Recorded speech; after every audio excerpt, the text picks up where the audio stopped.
Hi friends, Sai Satcharitra 37వ అధ్యాయంలో ప్రస్తావన చావడి ఉత్సవం గురించి చెప్పి ఉన్నారు. హేమత్ పంత్ ఈ అధ్యాయంలో కొన్ని వేదాంత విషయాలు ప్రస్తావించిన తర్వాత చావడి ఉత్సవాన్ని గురించి వర్ణిస్తున్నారు.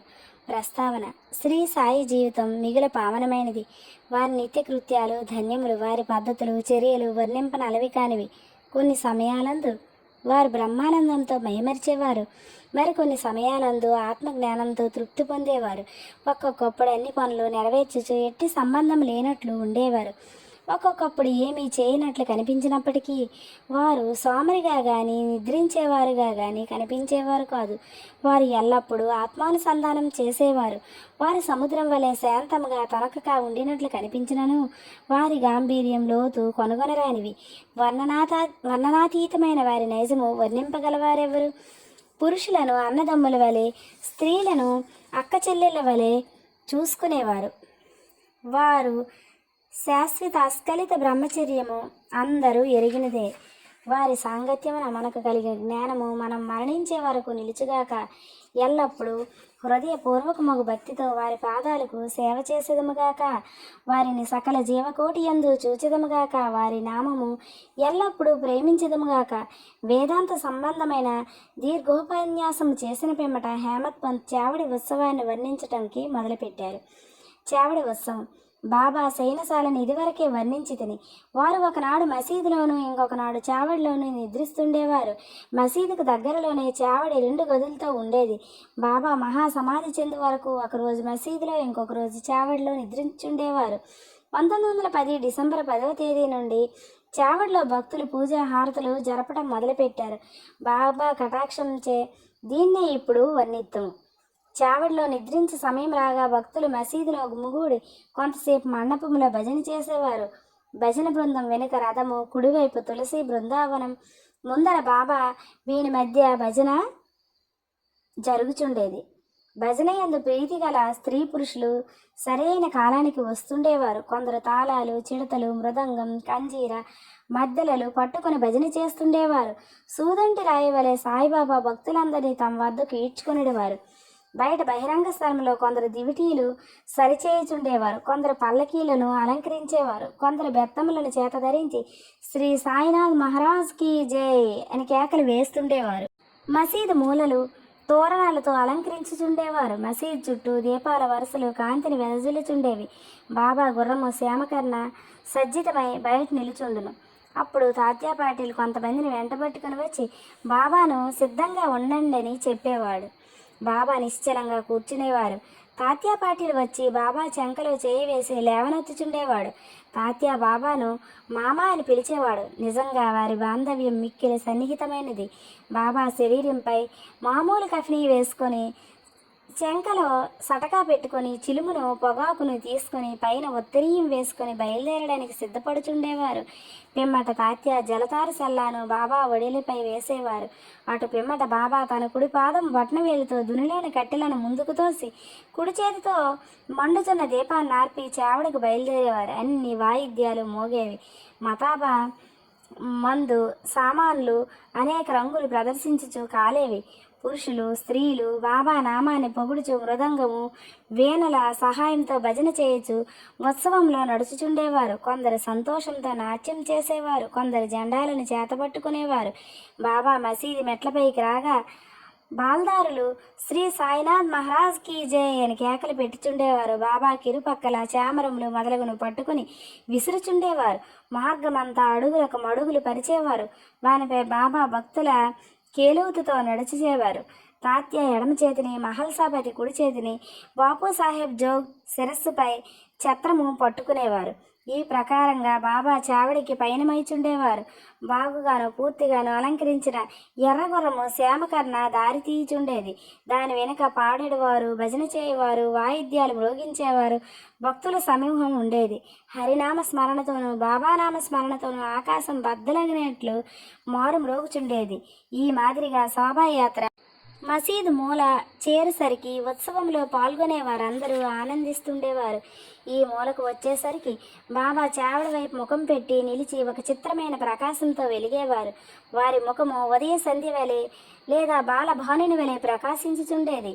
అక్కడ బాబా ఉత్తరం వైపు ముఖం పెట్టి కేంద్రీకరించిన మనసుతో నిలబడేవారు. వారు ఎవరిని పిలిచినట్లు అనిపించేది.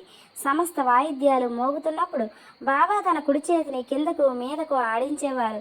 అట్టి సమయమున కాకాసాహెబ్ దీక్షిత్ ముందుకు వచ్చి ఒక వెండి పళ్ళెంలో పువ్వులు గులాల్ పొడి తీసుకొని బాబాపై చాలాసార్లు చల్లేవారు. అట్టి సమయమందు సంగీత వాయిద్యాలు వాని శక్తి కొలది ధ్వనించుచుండేవి. బాబా ముఖం స్థిరమైన ద్విగుణీకృత ప్రకాశంతోడను సౌందర్యంతోడను వెలుగుచుండేది. అందరూ ఈ ప్రకాశాన్ని మనసారా గ్రోలుచుండేవారు. ఆ దృశ్యాన్ని, ఆ శోభను వర్ణించటానికి మాటలు చాలవు. ఒక్కొక్కప్పుడు ఆనందమును భరించలేక మహల్సాపతి దేవత ఆవేశించిన వాని వలె నృత్యం చేసేవాడు. కానీ బాబా యొక్క ధ్యానం ఏమాత్రము చెదరక ఉండేది. చేతిలో లాంతర పట్టుకొని తాత్యా పాటిల్ బాబాకు ఎడమ పక్క నడిచేవాడు. భక్త మహల్సాపతి కుడివైపు నడుచుచు బాబా సల్లా అంచును పట్టుకునేవారు. ఈ ఉత్సవం ఎంతో రమణీయముగా ఉండేది. వారి భక్తి చెప్పనలవి కానిది. ఈ పల్లకి ఉత్సవము చూచుటకు పురుషులు, స్త్రీలు, ధనికులు, పేదవారు గుమిగూడుతుండేవారు. బాబా నెమ్మదిగా నడుస్తుండేవారు. భక్తి ప్రేమలతో భక్త మండలి బాబా కిరుప్రక్కల నడిచేవారు. వాతావరణం అంతా ఆనందపూర్ణమై ఉండగా శోభాయాత్ర చావడి చేరుచుండేది. ఆ దృశ్యం ఆ కాలము గడిచిపోయినవి. ప్రస్తుతం కానీ ఇక ముందు కానీ ఈ దృశ్యాన్ని కనలేము. అయినను ఈ దృశ్యాన్ని జ్ఞప్తికి తెచ్చుకొని భావన చేసినచో మనస్సుకు శాంతి, తృప్తి కలుగును. చావడిని బాగా అలంకరించుచుండిరి. దానిపై తెల్లని పైకప్పుతోనూ నిలువుట అద్దాలతోనూ అనేక రంగుల దీపాలతోనూ వేలాడగట్టిన గాజు బుడ్డీలతోనూ అలంకరించేవారు. చావడ చేరగానే తాత్యా ముందు ప్రవేశించి ఒక ఆసనం వేసి బాలీసపరిచి బాబాను కూర్చుండబెట్టి మంచి అంగరక తొడిగించిన పిమ్మట భక్తులు బాబాను 1000 విధాలా పూజించుచుండేవారు. బాబా తలపై తురాయి కిరీటాన్ని పెట్టి పువ్వుల మాలలు వేసి మెడలో నగలు వేసేవారు. ముఖానికి కస్తూరి నామాన్ని మధ్యను బొట్టును పెట్టి మనస్ఫూర్తిగా బాబా వైపు హృదయానందకరంగా చూసేవారు. తలపై కిరీటము అప్పుడప్పుడు తీయిచుండేవారు. లేనిచో బాబా దాన్ని విసిరవేస్తారని వారి భయం. బాబా భక్తుల అంతరంగాన్ని గ్రహించి వారి కోరికలకు లొంగి ఉండేవారు. వారు చేయడానికి అభ్యంతర పెట్టేవారు కారు. ఈ అలంకారంతో బాబా మిక్కిలి సుందరంగా కనిపించేవారు. నానాసాహెబ్ నిమోన్కర్ గిర్రున తిరుగుతూ కుచ్చుల చత్రాన్ని పట్టుకొని చుండేవాడు. బాబూసాహెబ్ జో ఒక వెండి పళ్ళెంలో బాబా పాదాలు కడిగి అర్ఘ్యపాద్యాలు సమర్పించి చేతులకు గంధం పూసి తాంబూలం ఇచ్చేవాడు. బాబా గద్దెపై కూర్చొని ఉండగా తాత్యా మొదలగు భక్తులు వారి పాదాలకు నమస్కరించేవారు. బాలీసుపై ఆనుకొని బాబా కూర్చొని ఉండగా భక్తులు ఇరువైపులా చామరాలతో విసన కర్రలతో విసురుతుండేవారు. అప్పుడు శ్యామ చిలుమును తయారు చేసి తాత్యాకి ఇవ్వగా అతడు ఒక పీల్పు పీల్చి బాబాకి ఇచ్చేవాడు. బాబా పీల్చిన పిమ్మట భక్త మహల్సాపతికి ఇచ్చేవారు. తదుపరి ఇతరులకు లభించేది. జడమగు చిలుము ధన్యమైనది. మొట్టమొదట అది అనేక తప పరీక్షలకు ఆగవలసి వచ్చెను. కుమ్మరులు దాన్ని తొక్కుట, ఎండలో ఆరబెట్టుట, నిప్పులో కాల్చుట వంటివి సహించి తుదకది బాబా ముద్దుకు హస్తస్పర్శకు నోచుకున్నది. ఆ ఉత్సవం పూర్తి అయిన పిమ్మట భక్తులు పూలదండలను బాబా మెడలో వేసేవారు. వాసన చూడటానికి పువ్వుల గుత్తులను చేతికిచ్చేవారు. బాబా నిర్వ్యామోహము, అభిమాన రాహిత్యముల కవతారమొగుడిచే ఈ అలంకరణలను గాని మర్యాదలను గాని లెక్క పెట్టేవారు కాదు. భక్తులందు గల అనురాగంతో వారి సంతుష్టి కొరకు వారి ఇష్టానుసారం చేయటానికి ఒప్పుకునేవారు. ఆఖరుకు బాపూసాహెబ్ జోగ్ సర్వలాంఛనాలతో హారతి ఇచ్చేవాడు. హారతి సమయమున బాజా, భజంత్రి, మేళతాళములు స్వేచ్ఛగా వాయించేవారు. హారతి ముగిసిన పిమ్మట భక్తులు ఆశీర్వాదాన్ని పొంది బాబాకు నమస్కరించి ఒకరి తర్వాత ఒకరు తమ ఇండ్లకు పోయేవారు. చిలుము, అత్తరు, పన్నీరు సమర్పించిన పిమ్మట తాత్య ఇంటికి పోవటానికి లేవగా బాబా ప్రేమతో అతనితో ఇలా అన్నారు: నన్ను కాపాడుము, నీకు ఇష్టమున్నచో వెళ్ళుము గాని రాత్రి ఒకసారి వచ్చి నాకు ఇచ్చి కొనుగొనుచుండుము. అట్లనే చేయదుననుచు తాత్య చావడి విడిచి గృహానికి పోయేవాడు. బాబా తన పరుపును తానే 50-60 దుప్పట్లను ఒకదానిపై ఒకటి వేసి దానిపై నిద్రించేవారు. మనం కూడా ఇప్పుడు విశ్రమించదము. ఈ అధ్యాయమును ముగించక ముందు భక్తులకు ఒక మనవి. ప్రతిరోజు రాత్రి పడుకునే ముందు సాయిబాబాను వారి చావడి ఉత్సవాన్ని జ్ఞప్తికి తెచ్చుకోగలను. ఇంతటితో 37వ అధ్యాయము సంపూర్ణమైంది. అయితే ఫ్రెండ్స్, అక్కడ చావడి ఉత్సవాన్ని వర్ణించేటప్పుడు బాబా అక్కడ ఉన్నట్లు, మనం షిరిడీలో ఉన్నట్లు, అవన్నీ మన కళ్ళతో చూస్తున్నట్లు నాకు అనిపించి కొంచెం తడబాటుతో ఈ అధ్యాయాన్ని నేను చదివాను. ఏమీ అనుకోకండి, అప్పుడప్పుడు కొంచెం తడబాటు వచ్చింది.